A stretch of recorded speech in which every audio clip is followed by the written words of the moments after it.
Hi, everyone. It's Mark Polenkars with another update on the COVID-19 outbreak in Erie County.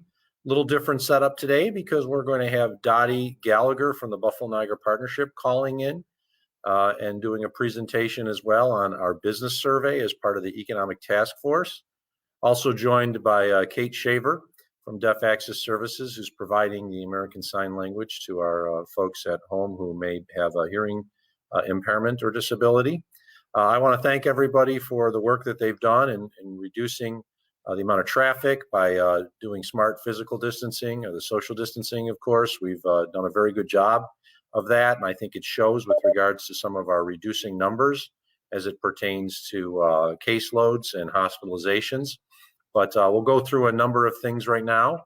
The usual presentation. Dr. Burstein is not here today. Dr. Burstein has a day off.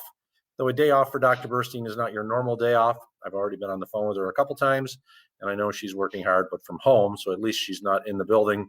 But if you know our doctor, she likes to work, so I do appreciate her efforts even on her official day off. As usual, the proviso that you often hear and see, the PowerPoint is only as current as the information that was provided at the time it was put in place. The situation is rapidly evolving. And for the latest numbers and guidance, please reference our website at COVID-19. That's www.erie.gov/COVID-19. The information that I know a lot of people are always interested in is the number of cases and deaths. As of 2 p.m. today, there were 1,812 total positive cases from all labs. That means the state lab, the county lab, the hospital labs, Quest and LabCorp. Unfortunately, 101 people have died. We updated the number yesterday. These are all known, confirmed positive cases before death. There are no presumed positive cases in Erie County. Now, we've had a lot of people, since we announced the 101 number yesterday, say, oh, we're putting in presumed positives. That is not the case. The 101 individuals who have died are those that actually had a confirmed positive case in Erie County. There are no presumed positive cases. And also, why there was an issue, there were quite a number of nursing home cases that we did not get notice of originally. Nursing homes are required by law to provide us information regarding positive cases. But because we do not oversee nursing homes, they actually do not have to provide us data when somebody dies. We do not normally get information from a nursing home when there's a death of a resident. So what was happening is nursing home deaths were going to New York State, but we weren't getting them. And it wasn't until that we were able to combine the county and state systems yesterday, late afternoon, that we were able to determine that our numbers were off because we weren't getting accurate data with regards to nursing home deaths. As of this morning, and the numbers that we had seen, which go back to the 13th, we know that 35 individuals have died in a nursing home in Erie County. They may not all have been a county resident. There may have been some from Niagara County, some from Wyoming County that just happened to be in a county nursing home or a nursing home that was in Erie County. So it threw off our numbers, so to speak. But now we are on the same page with New York State. There are 101 people who have unfortunately died as a result of the COVID-19. These are individuals who were confirmed positive for the coronavirus and COVID-19 illness. As always, I offer my deepest sympathies and condolences to the family members and friends of those who've lost a loved one. I know some people who've lost loved ones, not only locally, but elsewhere. And this is real. This is not a hoax. And I want people to understand that illnesses, unfortunately, have touched a whole bunch of people in our community. And unfortunately, 101 have died from Erie County. As of the hospital report for the 13th, because remember, we get the reports at the end of the evening, and it's for the day before. As you will see, there are 217 individuals who are hospitalized. Of those, 105 were in the ICU. And of the, it should say 92, not 192. 92 of those had an airway assist. And if you look at the chart that will be on your screen very soon, the chart has a positive aspect to it, in which we've seen a drop in hospitalizations. We've seen a drop in ICUs as well as airway assist, which are generally intubations. However, we believe a number of the drop a portion of the drop is a result of the number of deaths that occurred over the weekend. As noted, there was a significant amount of individuals who had passed away, 31 to our knowledge, at least in total since Friday, and some of them we didn't get right away. Nursing homes, we know there was a delay also in some nursing homes reporting for deaths that occurred on Sunday because of the Easter holiday. Now everything's caught up, we know that, but we also are a little worried because while we've had a lot of deaths, we think many of the drop that you see in this hospitalization chart, as well as the ICU chart, is a direct result of those deaths. Thankfully, we haven't seen a growth, so that's a good thing. So we have seen a drop in hospitalizations in total, as well as those that are in ICU, as well as those that are intubated and potentially on a ventilator. But something we're keeping a watch on. Now, here's a new chart that you haven't seen before. This is a chart in relation to hospital admissions versus discharges. We started getting some specific information from New York State for all hospitals in Erie County. The blue line are the individuals who were admitted to hospital or those who were in the hospital and then determined to be COVID-19. So these are all the individuals on a daily basis that are sort of new admissions. The green line is the line for those that have been discharged. And while over the last 5 days, 6 days, the data shows that on most days there are more new people being admitted to hospital or converted to a COVID-19 patient than those being discharged, we have had some days in which there actually been more discharges than new hospitalizations. So this is a new chart. We had the data for a few days. We didn't want to release it until we had at least a good number of days, and now we have 6 days worth of data. So you can see there is in a couple days there, the 13th, of course, as well as the 9th, in which there were more people that were discharged from hospital than those who were admitted. And there were some other days in which it was the opposite. So this is a chart we're going to be keeping track of to ensure that, because it gives us a good idea of what to expect in the future. Because usually there's a particular amount of length of days for a hospital stay. So it gives us good data to know whether or not we are handling the caseload, so to speak, in our hospitals as best as we can. And so you will be seeing this chart in the future as well. And it is a good indication of what we need to know as we move forward to dealing with the COVID-19 crisis. Now, with regards to deaths by gender, ethnicity, and race, we have 101 deaths. There are 60 males, 40 females, and we'll come back to why that's an interesting topic. And where what you see is the races based on white, black, which would also be / African American, American Indian, Alaskan, Asian Pacific. We've had 2 individuals that are new that are of Asian or Pacific Islander descent that unfortunately have deceased. We have 1 other, that's maybe just how they've been categorized. And then you see ethnicity on the bottom. Ethnicity and race are not the same. So Hispanics, there have been 3 fatalities of Hispanics, all males in Erie County. Non-Hispanics will also include individuals that are white and African American. Unknown ethnicity is not the same as race, so that can be a general difference. But we wanted people to see that there has been, and still unfortunately is, when it comes to the African American community, a higher proportion of individuals dying than the actual proportion of African Americans as a percentage of our community. Hispanics have been on a smaller amount. We do have 2 individuals now that we know they're Asian Pacific Islander, so that we are getting more data as it goes along. Sometimes this data is not easily updatable on a daily basis because it requires a lot of work. The information we get on cases often does not identify race or ethnicity, and it requires us to do more research, but we are trying to keep that updated as much as possible. And then you also see the fatalities by age in the corner, and once again, this is dramatically impacting individuals over the age of 60. There have been a few fatalities, unfortunately, for individuals in their 30s and 40s, but the vast majority of people who've died directly from COVID-19 illness are those that are over the age of 60. The next slide, please. The next slide looks at death location as well as ethnicity and race data once again, comparing the city of Buffalo to the rest of Erie County. And you can see once again that the vast majority of individuals who've deceased from COVID-19 have died outside of the city of Buffalo. But there has been 35 of the 101 that have unfortunately deceased from the city of Buffalo. It's the other 66 from outside. And it gives you an idea, once again, where something that we want to know, which is, are there hotspots in the county where there's greater potentials for death?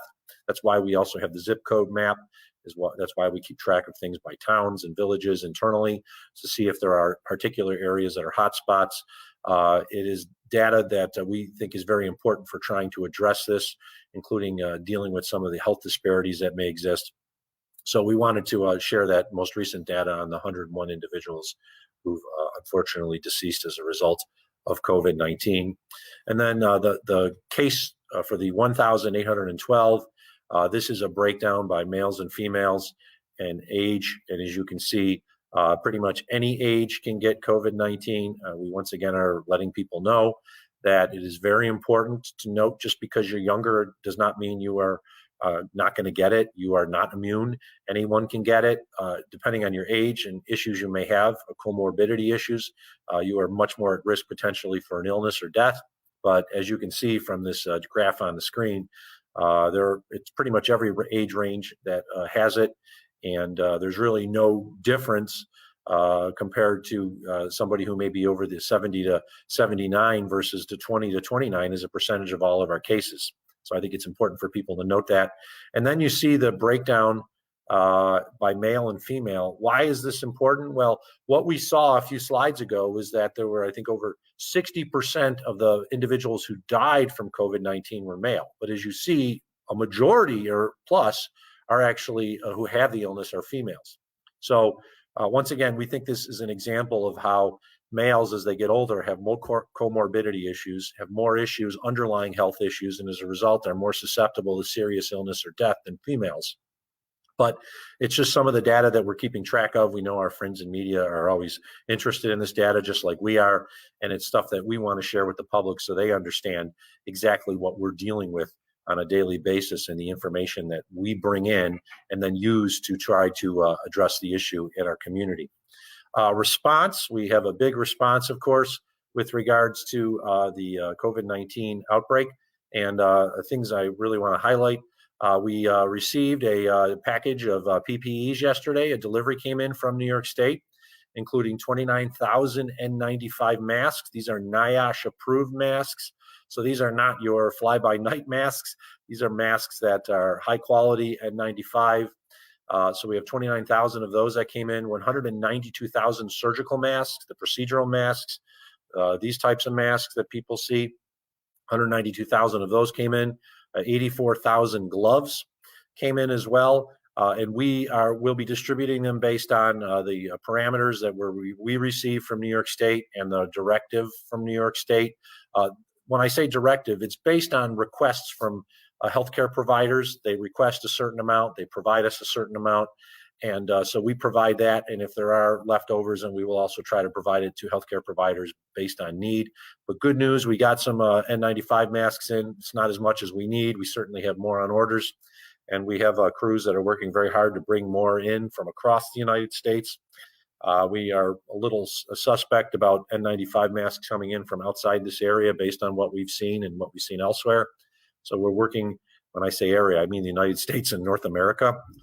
So we're trying to get N95 masks as well from vendors in the United States that are United States made masks. The mapping. This is a very important thing that we've talked about, the New York State map, but something that I don't think people are realizing. And we're going to be converting a little of our map information as well based on New York State's numbers. But you see the New York State mapping website. This was updated before 2 o'clock, and it identified the cases, which they have a little less cases than we've identified because we get the latest data directly from the labs. But the thing that's very interesting is the number of people tested, number of persons tested. This is basically as of last night, there were 6,952 people tested in Erie County. That's actually more than have been tested in Onondaga County, Albany County, Schenectady County. We're slightly behind the total amount that were tested in Monroe County, but we've done a tremendous amount of new testing, average of a few hundred a day. We're working with our partners to ramp up testing even more. I was on a phone call earlier today with representatives of Kaleida Health, as well as members of the Health Disparities Task Force, Reverend George Nicholas and Reverend Kaiser Pointer, as we talk about how we can increase testing for the general community. We're not there yet. We can't do testing for everyone, but we feel that we are getting to a point where we're going to be able to increase testing across the broad spectrum of categories for those that are symptomatic. If you're not symptomatic, the test generally won't do anything for you. Even if the virus is in you, it'll still come back as a negative. But we're trying to get to a point where people who are symptomatic will be able to offer a test to them, and we're very close to that through our public health lab, as well as our partners such as Kaleida Health, Catholic Health, ECMC, and the private labs. But I did want to note that we've had a dramatic uptick in testing in the last week, and we are a little less than 7,000 as of yesterday. I would imagine when we finish the day today, we'll be easily over 7,000, just because I know we have over 100 that are being tested at the Erie County Public Health Lab, and a couple hundred, at least through Kaleida, and more from some of the other ones. So we will be keeping track of that. And as a result, we've changed our map for the county to include not just cases, and this is a little earlier today, before we had 1809 at that point, but we also are putting up there the tested cases, so that people know exactly how many have been tested in Erie County based on the numbers from New York State. So we've made a change to the map, and you will see on a daily basis the tested number increase. And I think as people see that number really ramp up, they'll feel that we are doing a better job of testing. So I want to thank our partners in New York State for allowing us to share some of that data as well. It's very important data that we get out to the general public. School districts. A lot of people have been contacting our office with regards to schools and school districts. Yesterday, I was on a conference call with the superintendents of every school district in Erie County, as well as BOCES 1, Erie BOCES 1, Erie BOCES 2, in which it was confirmed that all school districts are closed through April 29th, pursuant to New York pause orders. There was some confusion because originally it was announced that school districts were going to be closed through April 20th, and people thought, well, then the schools will be open effective April 21st. But we know the New York pause orders are in effect, and school districts are closed through April 29th. They will revisit it based on the directives from New York State, including whether governor changes the pause orders or not. But the conversation we had yesterday is school districts would love to get back as soon as they can, but they understand that we still have a current outbreak in our community, and opening up the schools would certainly allow for greater community spread. So we'll be taking our lead as well from New York State, and we'll be continuing to have conversations with the school districts. We've agreed to have a conversation at least weekly with key representatives of the school districts, so they understand what's happening with regards to the COVID-19 outbreak on the ground. I want to thank them for participating in yesterday's phone call, as well as the school districts working very hard to provide childcare through some of the school district locations to our first responders and our essential workers. We are working together as a community to address the COVID-19 outbreak. While the schools may be closed, that doesn't mean the buildings aren't being used, because some of them are actually being used for childcare across our community. So I want to thank the school districts, the superintendents, the principals, all those who are allowing their buildings to be used for essential childcare purposes. The Western New York, Erie County, I should say, Business Task Force, and the Western New York COVID-19 Business Impact Summary, or Survey, I should say. As you know, we announced the Economic Task Force last week. And I'm very pleased of the direction and the work that this task force has already started to do and will continue to do. One of the key elements is getting information from businesses on what they need at this important moment, as well as what they'll need in the future if they're shut down to restart. And we've partnered with the Buffalo Niagara Partnership, in which they are issuing a survey to businesses in Erie and Niagara County to get that information back from the public. And at this time, I'm going to turn the presentation over to the president and CEO of or executive director, I don't know exact title, she can tell you, but Dottie Gallagher of the Buffalo Niagara Partnership on the survey that the partnership has put together that is being shared with businesses across Erie and Niagara County, so that we can get accurate information from them, so that we can best serve the businesses. So when we are ready to open up, they will be ready to open up. So with that, Dottie Gallagher. Thank you, County Executive. And I just would like to thank you for your leadership and attention on all aspects, your transparency, and honestly, you're a great partner to work with. And we're just thrilled that you've taken the initiative on the Economic Task Force for Erie County. And I'm pleased to be a part of that and to be working side by side with you. So we'll see how good I am at this technology thing. I'm going to switch over to my presentation here. Can you see it? Yeah. Oh, no, hold on. Did it wrong. Hold on. I forgot one part. Sorry.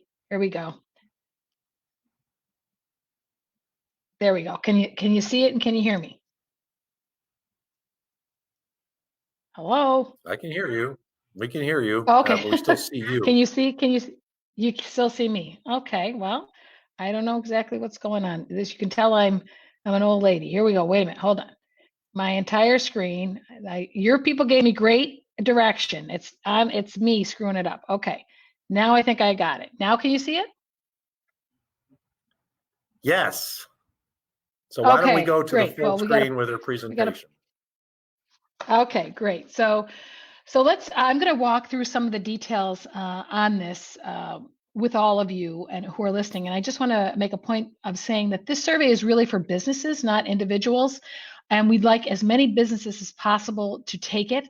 As the county executive mentioned, this is really for businesses in Erie and Niagara County, but also Cattaraugus County, and we got a call from Orleans County, where we're all really working together on a single survey so that we can sort of slice and dice this information in a lot of different ways, because the path back to work and to reopening our community is going to be one we invent as we go, and this will be a really great set of data for us to do that. So as the county executive said, we want to know what businesses are going through now and what they're going to be going through in the future. And so this survey, which deployed yesterday to over 12,000 local businesses, and we'll talk about how you get one if you didn't get that, and we'll have all the data. So I'm going to go through all of that with you. We're thrilled to have not only Erie County as a partner on this, but the City of Buffalo, Niagara County, and the Mayor's Office in Niagara Falls, along with 16 other chambers, IDAs, tourism groups around the community, people whose everyday job it is to advance our economy. We're all working together very closely on this. So I just want to very much thank our partner, Mower. Mower is a member of the Buffalo Niagara Partnership. They're a very successful statewide advertising agency. And I had reached out to Doug Bean, who also sits on our board of directors, and asked him to sort of review the survey that we had put together. And by the way, the survey basis was based on what other communities were doing. But we felt strongly at the partnership that we wanted to wait until the stimulus package was announced so that we could begin to identify the gaps that exist. Which I know the county executive, you're very interested in understanding, specifically where government and the private sector can work together. So Mower, in reviewing the survey, also agreed to be our third-party administrator, which really accelerated the work because all these 16 partners were able to provide their lists to Mower. They were able to dedupe them and actually mail out from there. So our survey was also reviewed by the Aspen Institute, a foremost national think tank on workforce development and workforce issues, because again, this is all about jobs and putting people back to work. And we wanted to make sure that we had that lens, and our work with Aspen has been funded through the Ralph C. Wilson Jr. Foundation. So we're very, very grateful to them as well. So the survey FAQs, as I mentioned, we have a third party. We're getting a lot of questions about what types of businesses should take this survey, and the answer is all businesses: for-profit, not-for-profit, micro businesses, sole proprietors, large industries. The more businesses that take this survey, the more detailed information we're going to have. For example, We know right now from some of our small and micro businesses are having a very difficult time accessing the SBA loans because they don't have a commercial banking relationship. We know that manufacturers right now are having a very challenging time, essential workforce, creating safe work environments for their workers. So we want to be able to slice and dice this data as 16 ways to Sunday. So the more businesses, the better. With Mower being our third-party administrator, that means that even though you will be a business that we will verify to take the survey, when you link to the survey, we won't know it's your information specifically. All the information is confidential, and yes, we will be sharing these results with the community at large. So let's get into what the question categories are so you can understand the now and in the future areas. So as I mentioned, it is confidential. So when a business owner gets a copy of the survey, they're going to be asked to complete a drop-down that describes what industry they're in, the status of their business, whether they're for-profit or not-for-profit, the size of their business, and their zip code. This will help us, for example, give you, county executive, all the Erie County information of Erie County businesses, and so we can both aggregate and disaggregate the data by geography and by industry. And also we want to know, did New York State deem you an essential business or not? Because the challenges of businesses that are at work right now versus those that are working from home or not able to work are vastly different. So the first question we're going to ask is, what are the top 5 most pressing questions as a result of COVID-19 in the short term? And we're asking them to click as many of the top 5 on each of these issues. And you can say it's everything from taxes to the loss of their employees to their vendor supply chain. And in all these questions, we're leaving a category of other. Everyone keeps saying this is uncharted territory, and it is. And so we don't know what we don't know. So businesses will tell us their top 5 most pressing concerns in the short term, and then we'll ask this question a second time and ask them what are those top 5 pressing concerns in the long term. We're going to ask them if they postponed any investment decisions, capital or otherwise, and if they have, when do they think they may revisit making those? This is an important downstream indicator of how much money will come back into the economy. So this intention will help us really predict how long it will take for the recovery to take hold. We're going to ask about revenue impacts. And what percentage of decline or increase. Again, we have some businesses that are working very hard right now. I think of Wegmans and Tops as good examples of businesses that have seen a huge increase in their business and have other challenges than those businesses that are in decline. We want to ask what actions the company is taking to manage that impact and really looking at all the things that they're doing. So everything from changing scheduling to applying for SBA supports, and again, things that we haven't listed here other that they can help share. So what we're hoping when we ask these questions is we can also unearth some best practices that we can share with other businesses about the things that they can do. We want to know what best describes the company's readiness to work remotely when the pause order went into effect. So how ready were we as a community to be able to work remotely? This is an important question as we plan for infrastructure in the future and help businesses cope with what is going to be a post-COVID-19 world. Staffing capacity, we want to know, what you've done and how you've managed that, or whether you've had no changes to your staffing. And then if they do say they've had to reduce their staffing, how have they done it? Has it been terminations, permanent layoffs, temporary layoffs, furlough, or other? And this, again, is an important question when we talk about how much of the unemployment we're going to see is temporary versus permanent and longer term. And we want to know if companies have implemented a hiring freeze. We want to know what ways can state and local government be helpful in this current environment. And here we've brainstormed some ideas that we've seen from other regional surveys and some of the things that County Executive, you have talked to us about. But here's another place where we've left a blank space. What can state and local government do to be helpful to get businesses and people back to work? And then we want them to rank their concerns for the community overall. And I think, this is important for the people listening. We need to know what's on the minds of business leaders in terms of the lasting impact of COVID-19. and this question, there are 7, I believe, items here, and we're going to ask them to rank them 1 to 7. But I think it's worth going over. We want to know, are people concerned about the impact on our medical care and systems, the mental health for their employees and community members, the potential of permanent closure of local and small businesses, the economy overall, whether or not this economic impact will disproportionately harm people of color, including immigrant populations and hourly minimum wage part-time workers, temporary business closures and their impact on the financial situation of employees, or again, what other concern they may have. And finally, we're going to ask what any good survey asks is, what didn't we ask you? And what is it that you think we should know, with another text box for additional feedback. And that's the survey. They've completed the survey, and when they complete the survey, they're going to get a prompt that says, if a business needs technical assistance to help them now or post-recovery, to link to a form.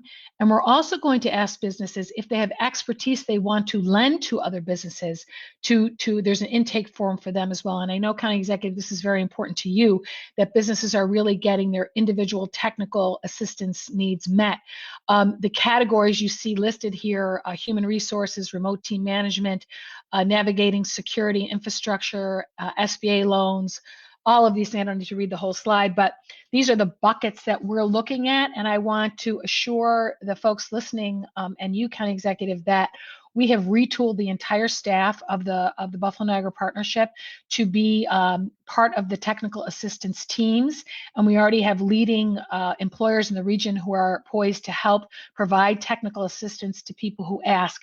And it's important to note that this opportunity for technical assistance, you do not need to be a member of the Buffalo Niagara Partnership or any of the chambers or economic development agencies. It's any business in the community. This is something we're doing for the community overall. So right now, in order to access this form, you have to complete the survey in order to get it. And once the survey closes, we'll see how much further we can go with this.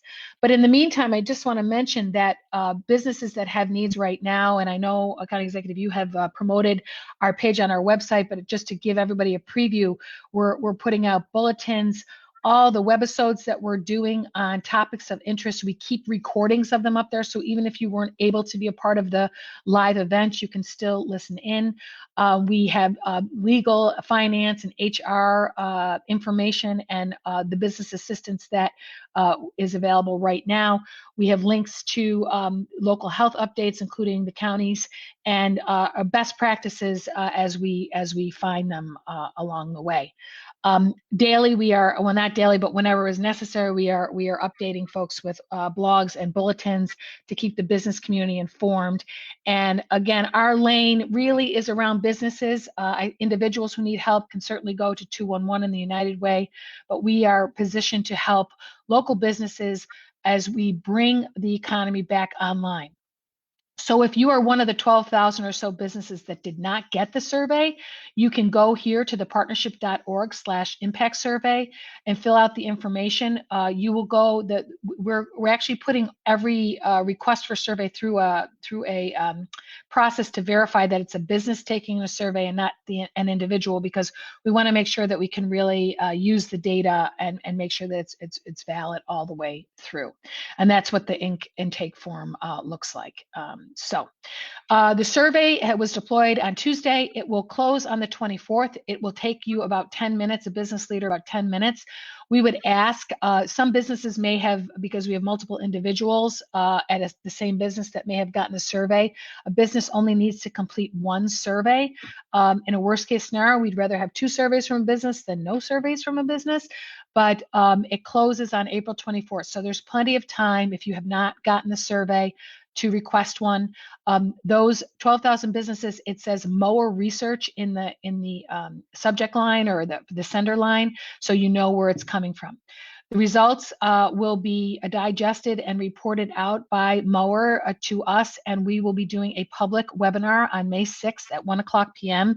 that people can register for. So that is the survey. Now let's see if I can get back to you, County Executive here. Did I do it? Stop sharing. We can handle it. Let's see. All right. Thank you. It's a little beyond my capabilities here. That's all right. I just want to thank you for the work that you put in as part of the team that came up with the Erie County Business Task Force members, as well as the work that the partnership's doing on the survey. It's very important that we, as a community, work together. When we do come out of this, and we will come out of this eventually, we are going to need the participation of all. And that's why it's very important for businesses to actually participate in the survey so we get accurate information on what their needs are, because we cannot really respond to what the needs are of the community unless we know what they are. We hear from all kinds of portions of the community regarding the health response, but we need to know what the business response is. So thank you for your team and the work that you've put in, as well as your partners, to make this a reality. It will allow us to get through this a lot quicker than we would have otherwise. So thank you very much. And well, thank you, with County that, Executive, for your leadership. Yeah, appreciate it.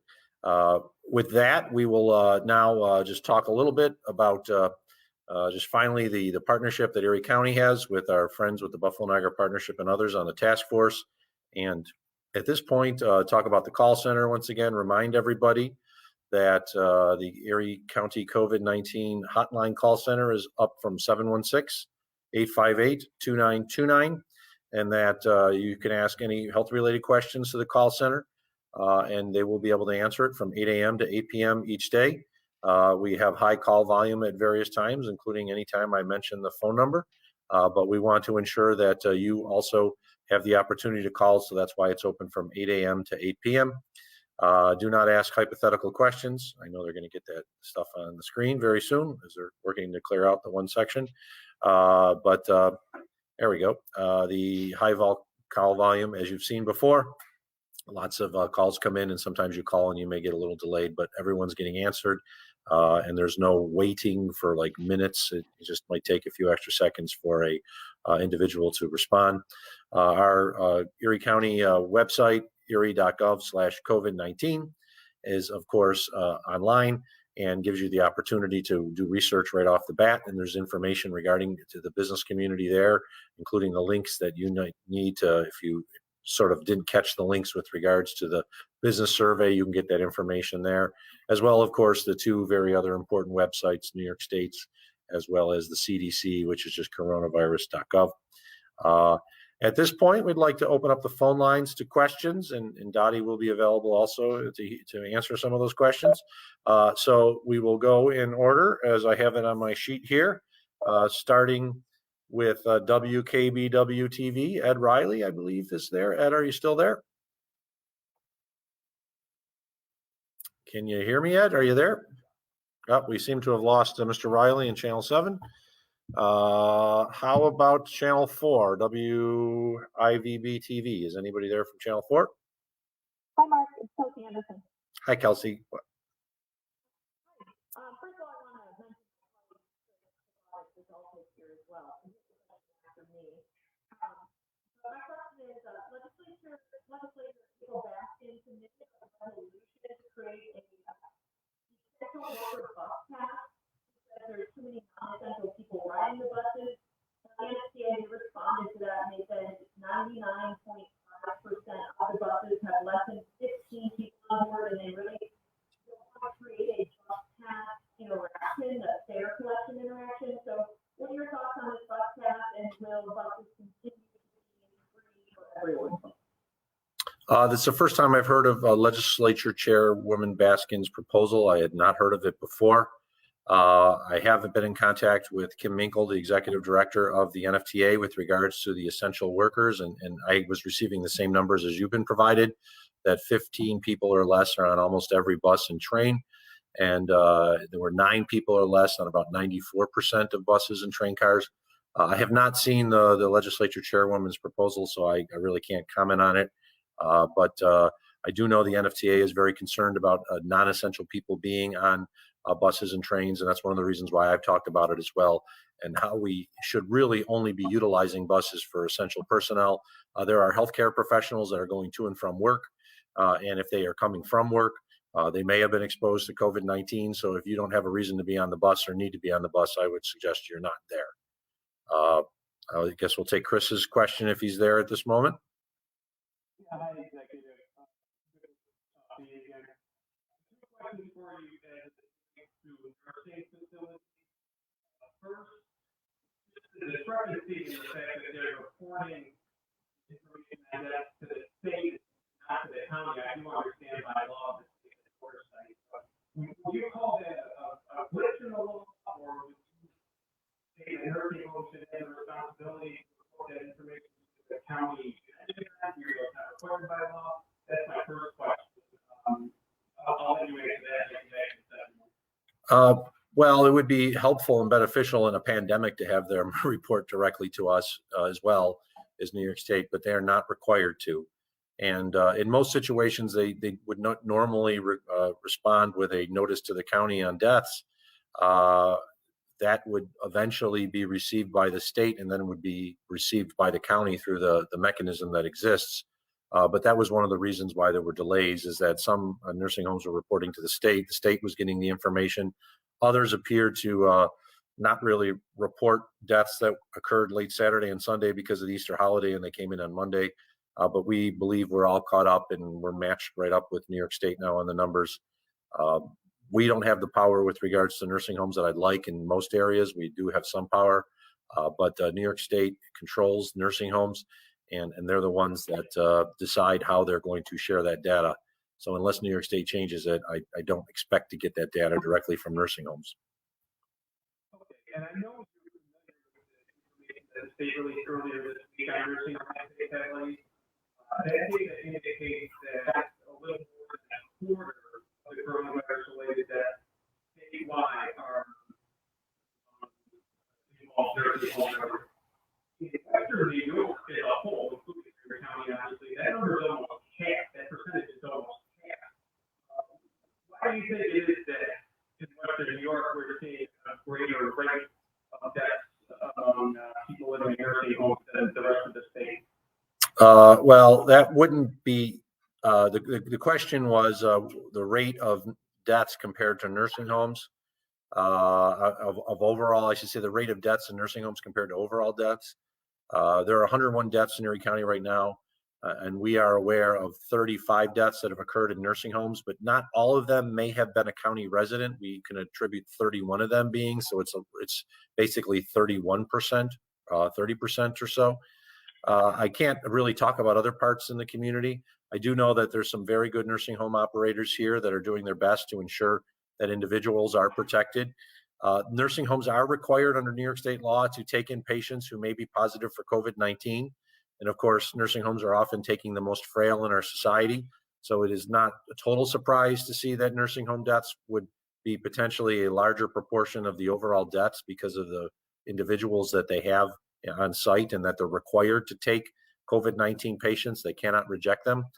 I can't speak for the other parts of New York State. I'm happy to, if you're saying that half of all deaths are nursing home residents, I don't know if that's exactly true for New York State, but I can say it's not that in Erie County. It's basically been about 30%. Channel, if you're not on, just can I ask you to mute your phones so we don't get the feedback? Channel 2, WGRZ, Steve Brown. Are you there, Stephen? Steve Brown? Thank you. Good afternoon. The governor announced today that starting Friday, people always need to have masks with them, and they get within 6 feet of somebody else as part of the executive order. And my question is about you. I know you're working a lot, but when you're not working, are you wearing masks as well? Yes, people have seen me. I was on Easter, I took a little walk around my neighborhood and I had my mask on. And if I was alone, I'd take it off for a second. But if people were coming by, I had a mask. I am wearing it. I think it's important that leaders wear these masks to show the public that it is important. I have not gotten a haircut. My hair's getting pretty long. I'm going to have a beetle mullet or a bob soon in the front and a mullet in the back if I don't get a haircut. But I am following the protocols with masks. When I'm in here, I wear masks, except when I'm alone in my office. And what I want the public to understand is these proposals that the governor and others have put in are there to protect the general public. We're not doing it so that we look funny by wearing masks all the time. It's to protect the general public from the spread of the coronavirus. And I understand why the governor has implemented these executive orders, and I'm following them in the public. I would hope that the rest of the public does too, and that's how we're going to stop the spread. The governor has said that he's not ready to put a civil penalty attached to this yet. He wants to see how it works out. Do you have a preference here, whether a civil penalty is attached to this? Well, first off, the governor would have to work with local law enforcement, because it's law enforcement that would have to ticket it and have to write the actual not ticket, but the fine. So maybe the governor isn't ready to do it because they haven't had the conversations that they need to have with local law enforcement. Local law enforcement was empowered by the governor's office to enforce the guidelines that are already in place, like the closures of businesses, the closures of facilities, golf courses, and the like. And I would just say that I don't know what the governor's thinking at this any one moment. I am talking to his staff and communicated with the governor in various ways and since it started. Like me, he's a very busy man. I haven't had an opportunity to pick his brain with regards to this particular order. But I think it's important that people follow these standards. That's how we're going to prevent the further spread. And if we can prevent the further spread and get to a point where we think we're a lot safer, then we'll be able to open up quicker. Spectrum News. I think we have Aaron Tyke. Yep, Aaron's on. Just wanted to ask you, so there's a drive-through testing site set up at the Chico. Are any more of these sites being implemented here that you know of to set up these drive-through tests instead of having people go to the hospital? The question was, Walmart has set up a drive-through test at his facility in Cheektowaga. Are there more of these that are going to be set up? This is one that's being done by Walmart for healthcare workers. Most healthcare workers are getting the tests that they need either through the local healthcare organization they are associated with or Erie County. I don't know if they're charging individuals. We don't charge healthcare workers through Erie County Public Health Lab to get tested. But we do want people to understand that there are a lot of private testing agencies that are available, such as Quest and LabCorp, that are doing tests, but it's taking quite some time for the results to come back. And it's my understanding that Walmart is partnering with Quest. It is not open to the general public. It is not something that the general public can just drive up and get a test for. It's like what we are doing ourselves, in which you have to contact us beforehand to get an appointment time to get tested, is my understanding. We did not invite Walmart here, but if they're going to do additional testing for the community, I'm certainly not going to complain about it. It is something that they're doing across the country. We have a drive-in testing facility in Amherst, the county runs, but that is for people who've already been pre-authorized for tests. You cannot walk in and get a test. The healthcare providers, including Kaleida and others, are hopeful very soon they're going to be in a situation where they're going to be able to increase tests for those that are all symptomatic. I hope to have additional information that we'll be able to increase testing for essential workers such as grocery and retail workers by the end of this week. We're not there yet, but if the data that we get over the next couple of days proves that we can do more, we will do more, because as I said, I do expect us to be able to ramp up testing in the next week to 10 days, and it'll really have an impact on our knowledge of whether the coronavirus is as prevalent in the community as we think. Buffalo News, Aaron Bessaker. Yeah, hi, Mark. Thanks. So I just want to make sure I understand the nursing home deaths. And are we seeing, is your current seeing an actual surge in deaths? Is that under describing just as a reporting anomaly, or so to speak? I mean, 28 reported yesterday. I know you said there was a lag of some reporting over the weekend. But have you been able to determine, is this in line with what we've been seeing aside from when you actually got the information? Is that still on track, or where do we stand in terms of, does this say anything about where we are in terms of the curve or anything like that? It's tough to say, Aaron. The question was regarding nursing home deaths, and where do we stand as a result of it, and generally with the curve. It's kind of tough to say because we are looking at a population that is generally more frail and has issues to begin with than your average population. So for some of these individuals, they may catch the coronavirus and get COVID-19 and unfortunately go very rapidly. Others, of course, have different ways of responding to it. Some hardly show any symptoms at all. Others are in the hospital but can recover from it. It's tough to say. I have seen the reports. I cannot release the reports.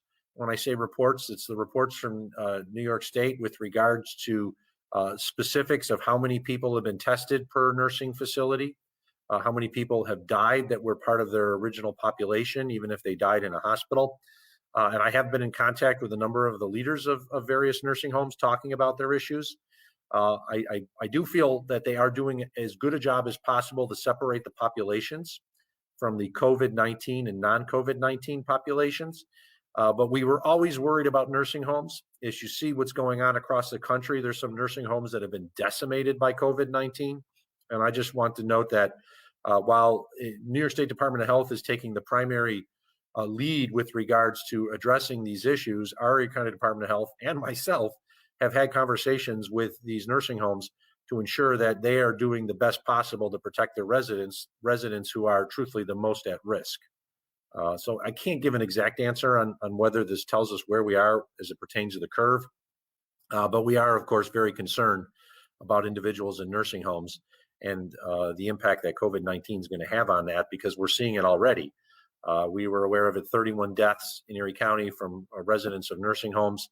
And that is a concern when we know that there are hundreds and hundreds of other residents in nursing homes that are potentially at risk and are certainly much more at risk to serious illness or death than either you or I. Is it fair that you think to say this is a reporting glitch or anomaly or something like that? I'm hopeful that it was a little glitch and anomaly over the last week. And as I said, part of it also had to do with the Easter holiday, we believe, in which deaths that were occurred from nursing home residents may not have been immediately reported by the nursing home to New York State because of Easter, where if there was a death on Saturday night or Sunday, they may not have actually had the staff that normally would have done the reporting to the same degree. We've basically come to a partial conclusion on that. The county was also updating its database and merging it with New York State's, and there was a little bit of delay as we were getting information from HealthyLink, and we got full information on that yesterday. So I would say that that delay with regards to reporting it was a glitch with regards to the timing. We probably should have done the switch to HealthyLink on a different time than the weekend of Easter, so we would have had maybe a little bit less of that glitch, but I'm hoping that we're not going to have that in the future now. WBFO, anybody from WBFO? If not, I'm Mike Baggerman from WBEN. Hey, Mark, you guys just added the testing cases onto the coronavirus map for Erie County's website. But even though the testing cases are up there now, the active cases and the recoveries have both vanished. Was that a glitch, or is there plans for it to come back? Talking with our public health professionals, it's going to be very difficult to keep track of every active case and recovered as we get hundreds and hundreds of more cases. The information with our contact tracers is they have to contact the individuals. They keep track of them, but we're also relying on the individuals to self-report that they're recovered. This is not a physician description. So we thought it may be a little inaccurate to identify recovered when it is self-reported, and we could not 100% confirm that the individual was recovered. After talking over with the health professionals from the public health department and New York State, they felt it was in best not to identify recovered as a definitive number because going forward, the vast majorities are going to be self-identified as recovered. And that is not something that we want the people to believe, that our public health department has guaranteed that each of these people has recovered. It's not exactly the perfect system, but it is the system that we have based on the number of cases in our community and how they are in touch with the public health lab. Are you able to accurately see where the curve is? When you look at what New York City is doing, how that curve is starting to flatten out. Are we able to not have information? Well, we're keeping track of the hospitalizations, the ICUs and intubations very closely. I think that is in some ways, even the governor's noted, as a much more active indicator of where we are in the community. If we saw a dramatic increase in hospitalizations and ICUs, then we would really be very worried about where we are in the curve. The active cases, remember, for an individual, some people might have an active case for no more than a couple weeks. Others could have an active case for a month, 2 months, depending on how they basically recover. So we're very concerned that just listing active cases and recovered, it might not necessarily be giving a true indication of where we are on the curve. The hospitalization as well as the ICU numbers give us a much better idea where we are on the curve. If we see those numbers going up, and we do anticipate that they may go up again in the future, that's going to tell us that we have not reached our peak yet. B News, Ethan Powers. Ethan, are you still there? If not, is anybody else that I have not called upon at this point? Ed Riley from WKBW, I hear you're back on. I am. I'm sorry, some technical problems on my end. Just a follow-up on the nursing home. Are you having any reports from like assisted living centers or group homes or even funeral directors? We generally don't get those numbers. We get numbers that come through our medical examiner's office, the direct stuff to the public health department. The rest of it we're getting through New York and HealthyLink. So a funeral home director would not normally report a death directly to us. They would report it to New York State. So that is a little different. And I think that's one of the reasons why you've seen these huge numbers jump up in New York City with regards to deaths, because they're now identifying individuals who may have died alone in their homes. No funeral parlor reported it. So we are not in that situation. Every one of the deaths that we have is an individual who was confirmed positive for COVID-19 earlier. But we do not always get every death reported in our community that goes through our medical examiner's office. I should say we get the numbers from our medical examiner's office, but our medical examiner's office doesn't get every death that occurs in the community. That goes to New York, and then that information is shared with us.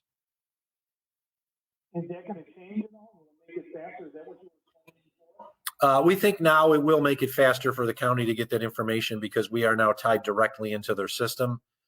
We had a different system previously. Most other counties did. They were keeping track based on their county data, but then we realized as the numbers were going up with positive cases and the numbers were going up with deaths, and there was this disconnect between what New York State was reporting and what we were reporting, it made much more sense to actually have a direct line to New York State, so we were getting the same data at the same time they were.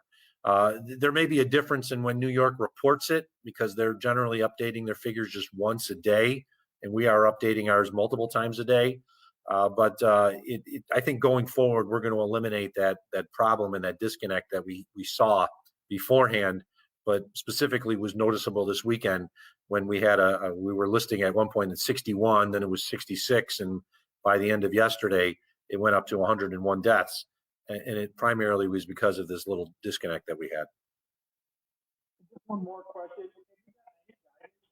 About masks, the schools open? Or is that too far? With regards to schools and masks, it is too far in the future to think. As I noted, schools are closed in Erie County through April 29th. They are going under the assumption that they will not make a decision until New York State makes a decision on whether it's safe to open up the schools. I don't know the timing on that. There may be rolling openings compared to other parts of the state. Though, as we've seen with the governor, he likes to make statewide decisions, so it might be a statewide decision.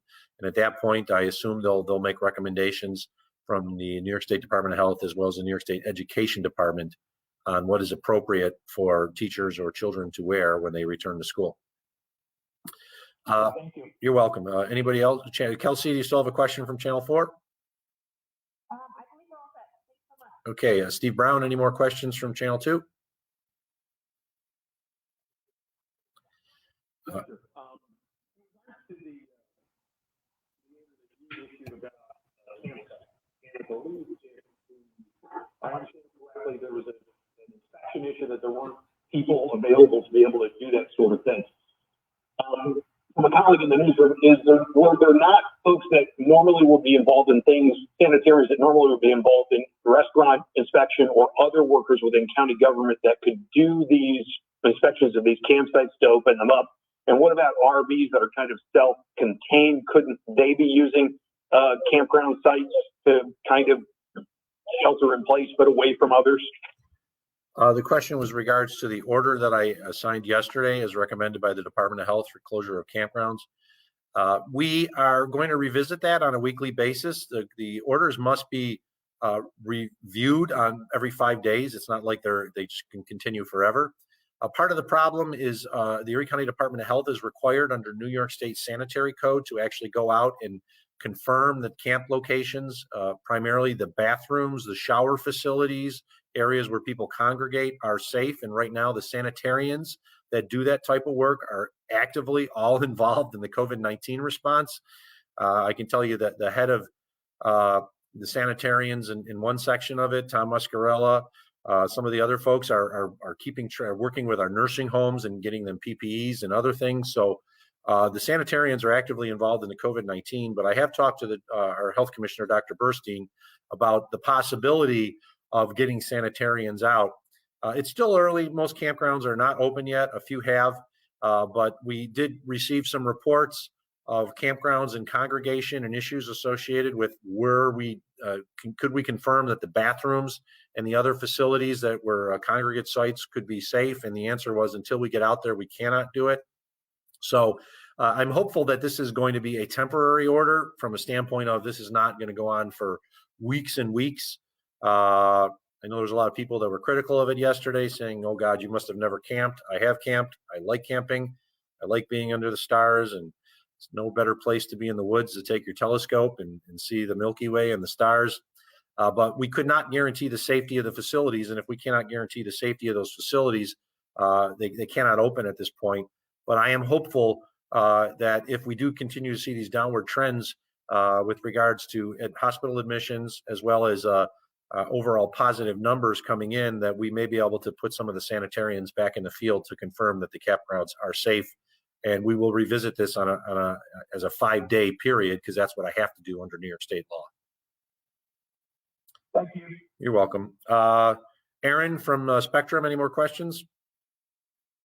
Governor Cuomo keeps saying that the state is broke over and over again. I know Erie County went into this with a pretty good reserve. Have we had to dip into that reserve at all? The question was, have we had to dip into our reserve with regard to the response to the COVID-19 outbreak? And the answer is no at this point. The legislature rolled over $5 million based on my request from 2019, which we have basically all spent. But we also have cash on hand because we received all of our most of our property tax revenues for this year. We received some initial payments of sales tax, which were very good for January and February. We're expecting to see tremendous falls in March and, of course, April when those numbers come in. We will be receiving money from the Federal CARES Act. We have not received any of that yet. I will have to take action if we have significant shortfalls. Right now, we are paying all of our employees and providing health insurance to all of our employees, regardless of whether they're working or at home. They're essential employees and they're non-essential employees. I did not want to lay off any employees at this point. So there are employees that are not working at this moment that are getting paid. If this was to continue for weeks and weeks and potentially months, we'd have to potentially revisit that. But right now, we are not in a situation where the county is broke. But if this did continue, I'm going to be exceptionally worried about our future revenue streams because of the lack of sales tax that has been received. Aaron, any more questions from the Buffalo News? Yeah, Mark, just wondering what included any drop from the trend in hospitalization numbers and the question was in regards to the latest trends. I would conclude from the hospitalization numbers and ICU beds. Well, it's tough to say. I'd like to see this continue, this trend line, which has gone down. I'll go back on my screen here, and then hopefully they can put it on your screen as well with regards to the hospitalizations, how they have sort of plateaued. And then you've actually seen a drop with regards to overall hospitalizations. I think it's coming up in a couple more. There we go. Concern, though, is that we had quite a number of deaths since Friday. And if you see, this data is actually through the 14th. The 13th. And we had a lot of deaths on the 11th, 12th, and 13th. So I'm not certain if the hospitalization and ICU numbers are indicative of just less people getting sick and having to be put in the hospital, as much as it is individuals who have just died. And we know that quite a few individuals did die in hospital. Now I'm going to go to the next slide, which is something we are very much keeping track of, and that's hospital admissions versus discharges. The blue line is a combo of new admissions to hospitals or those that are converted in hospital to a COVID-19 patient. The green line are those that were discharged. And as you can see, from the latest date that we have, the 13th, there are actually more individuals that were discharged than were admitted in total. There were over about 32, I think, was the actually number for the 13th that were discharged. In 23, I believe, that were new admittance. So if that continues, if that trend continues, that's going to really give us a good example that we are in a good position. The modeling we've seen that's been updated from UB, and I just saw it today, shows that our peak is still not going to hit until May. But we have, thankfully, as a result of the hospitalization stays and so forth, they have dropped down the number of hospital beds that would be needed, but we're still very concerned that we would not potentially have enough ICU beds to meet that supposed demand. I know New York State was going under the assumption we were not going to hit our peak until May. So we're going to be keeping very close analysis associated or watch and keeping track of the analysis with regards to the hospitalizations, including new hospitalizations versus discharges. If we see a continued upward trend of new hospitalizations over discharges, that's telling us we have not reached our peak yet. When we start to see a continued trend of the discharges being greater than the hospitalizations, then we know we're in a good position. We're not there yet. Anybody else from BFO? Did you join in? If not, WBEN, Michael? Mark, with the nursing home issue in the spotlight right now, would you say that if people can take their loved one that are in a nursing home, adult care facility, home, and get them out of the nursing homes, they should do so? The question was, if somebody was in a nursing home and a loved one could take them home, should they do so? I really can't give you an answer to that question. That would really be dependent upon the family as well as a doctor. Usually people are in nursing homes because they need that additional level of care, which is significant and can be 24-hour care. So I really can't say one way or the other. That would be a decision that would have to be made in conjunction with a physician as well as the family, because I know 24-hour care is very difficult for many people to provide a loved one. I remember when we had to place my grandmother in a nursing home, my mother and her sisters attempted to take care of my grandmother, Madeline Lewandowski, at home. And it just became too difficult because she needed 24-hour care. And it was just something that the nursing home could provide. And we ended up putting her into the Garden Gate facility, the McGuire Group, and they gave awesome, excellent care for her during the final portion of her life a number of years ago. And it would be a tough decision for any family if they need 24-hour care for a loved one to be able to take care of it at home. But that's up to the family and the physician to make that decision. Final question, Ethan Powers, B News. If not, I want to thank Ethan, are you there? Hello? Ethan? Nah. Hello? Go ahead.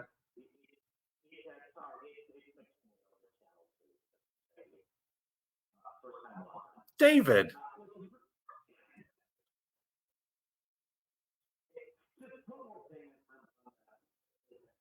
I appreciate you articulating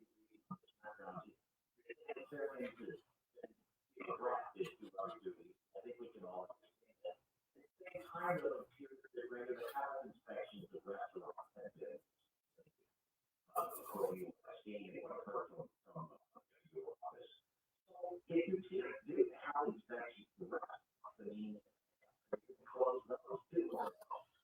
Health inspections have not been totally suspended for restaurants. We are still doing health inspections. We still have to do health inspections.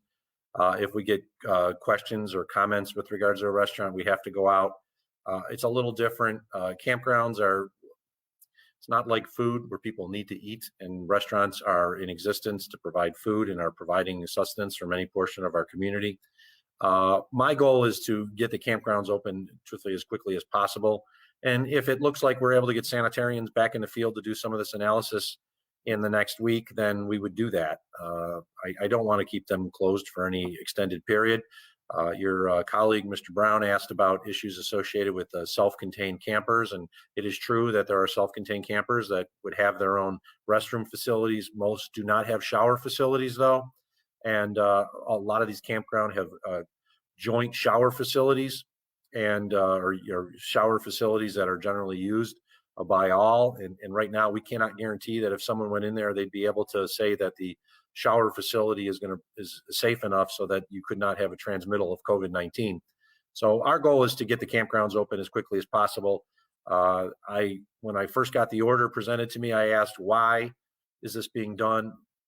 Do I have to sign this? Is there a particular need? And our health department, including the health commissioner, was very adamant that until such time as they could guarantee the safety of them, they did not feel comfortable allowing them to be open, because what we ended up having in campgrounds are people from all across not only Erie County, but often Western New York and outside of Western New York traveling to these campgrounds who may be bringing in COVID-19 from other areas, or it's in some ways a terrible location where you can have community spread.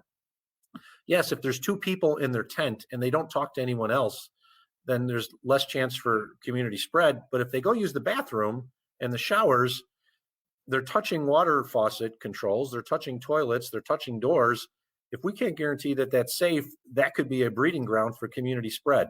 As soon as I feel that the sanitarians can get back out there, there's only a few of them that are actually qualified to do campgrounds, while there's many more of them that are qualified to do restaurants. We'll reopen it. And it could be as soon as next week. But I did not want to, after I got the recommendation from the Department of Health, allow continued opening, even though there was very limited usage of them, of facilities that could be a breeding ground for community spread. So just to clarify, right now, restaurant expenses are being done if there's a complaint, for instance, and somebody say, hey, I want to make my pizza and a ran across it, for an employee. Hey, there's some things going on here. You need to rather than because it appears that, regularly, your sanitarians do dozens of inspections a day. But they haven't been doing that lately, and I just want to clarify, is it right now down to just if we get a complaint? my understanding, it's not just down to if we get a complaint. There are many restaurants that are closed, which makes it a little easier for our sanitarians to go out to handle the other issues, because while there are a lot of restaurants open, I think if you had a survey of all the restaurants in Erie County, you would find out a good portion of them are just closed. But my understanding from the Department of Health is that they are still sending a limited number of sanitarians out to do review of restaurants at this time. With that, I think we've been going for more than an hour. This is one of the longest ones we've had in a while. So I want to thank everybody for participating. Dottie, thank you for hanging on in the question and answer period. I'm sorry you didn't get any questions, but I do appreciate the work that your folks are doing.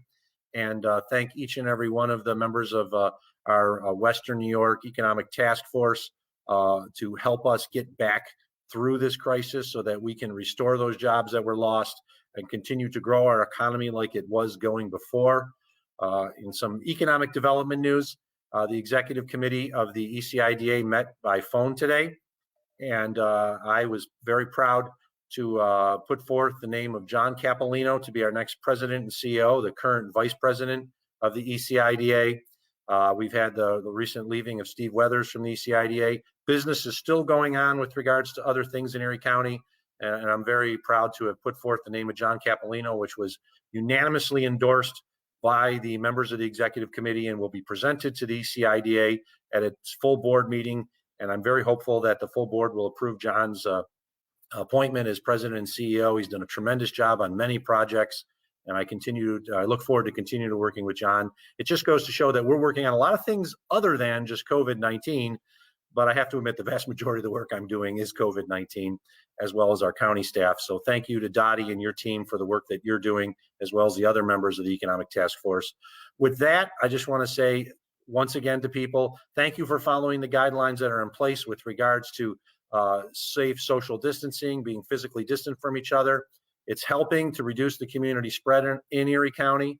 We still have a little bit more time to get through this. I'm hopeful that we get through this sooner rather than later. And we'll continue to provide the most accurate information we can and data with what's happening in the community. And if we do that, I know we will all be better for it in the long run. So on behalf of my partners in Erie County government, I want to thank Chuck Banis and Monica Boutan, who've been working the special screens and the IT. Kate Shaver from Deaf Access Services, who's been working very hard for the last hour and 20 minutes, basically providing the sign language. And to all out there, thank you for continuing to follow the guidelines. Be safe, be well until I see you next time. Take care, everyone. Bye.